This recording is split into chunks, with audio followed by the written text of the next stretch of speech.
But Raider Jim, any final thoughts for this edition of the NFL Weekly? Oh yeah, a couple more names for my Raiders on what I'd like to see them do next week. Of course, they need some help on the offensive side. I already talked about Hunter Renfro, and if he's not doing recycling or he doesn't want to stop doing recycling, Gino's going to need targets. To Tyrell McMillan out of Arizona would be a Mm. fantastic wide receiver to pick up. Not flashy, not has just the right amount of skill. Definitely could be NFL caliber, and I think he'd make an impact. Um, 6'4", 220 pounds. That's a nice size wide receiver to have out there as a target. On the defensive side of the ball, if they can't get, and Abdul Carter is just a dream, but that dream is probably going to just dissipate real quick. However, Mason Graham might be there, defensive lineman out of Michigan. That's a big boy, and he can play. Matter of fact, Michigan had quite a defensive record last year, and it was due to him. He was definitely one of those anchors. Walter Nolen, defensive lineman out of Ole Miss, another one I would like to see them have on their radar. And if you want to get past the line and look at making the secondary even better and better and better, you're going to have Jeremy Chin back there anyway. Jahdae Barron, defensive back out of Mm. Texas. I would like to see him wearing silver and black as well. I think he would be a good fit for the program. Yeah, I couldn't let this one go. It just popped into my head, and hopefully Raider Jim won't disconnect. But what are the chances the Raiders take a tight end at 6? Don't laugh. I saw on like the Raider.com, Got to and be it Tyler said Boyd. that they were looking at some tight end if he's still available late in the draft. And I'm like, why? What is with you people? Just I sorry, I just you said that in my head. I was like, well, who did they draft last? Oh, and then that's right. Like, yeah. But look, to be fair, look, Brock Bowers looks like Brock the Bowers real not a bad deal. grab. And Michael Mayer, I don't think we can fully, say that he's this or he's that. So, only tongue in cheek there, but yeah, if they go Tyler Warren at 6, I'm Raider Jim might jump through the TV and assault somebody. And you know what? I don't think a jury would convict him. But Raider Jim, you have any other final thoughts? Final thoughts, and this is away from football, and it's very, very specific to Raider Jim, actually. And as I like to call him, part of my extended family out here in San Diego.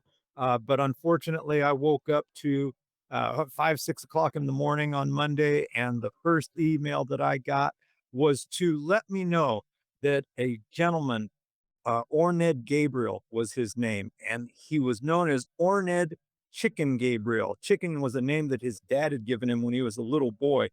When I walked into a karate studio many, many, many decades and years ago, put down $35 to take my 5 lessons and see if I wanted to learn martial arts.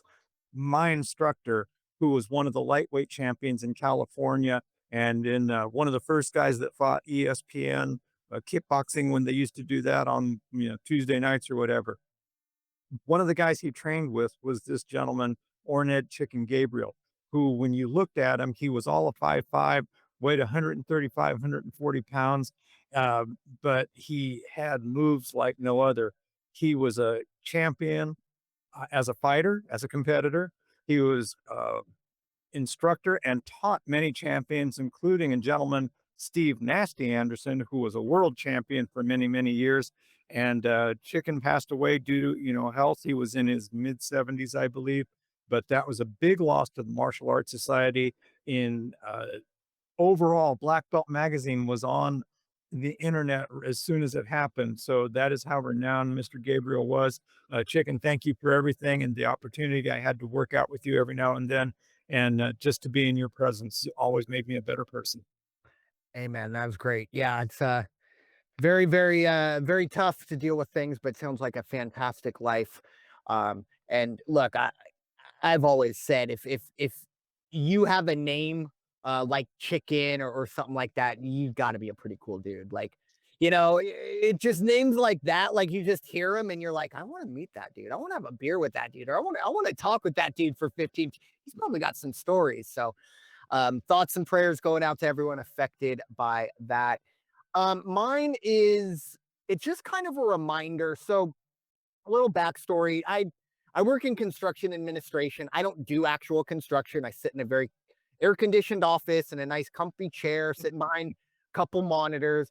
But I do a lot of satellite imagery, looking at job sites or lots and just figuring out single family residence, commercial lots, things like that. Blah blah blah blah blah. And over the past few weeks, it's really been in the forefront of my mind, when I run probably 150, 200 addresses a day, it's very monotonous and it's very tedious and it's just a lot of cutting and pasting.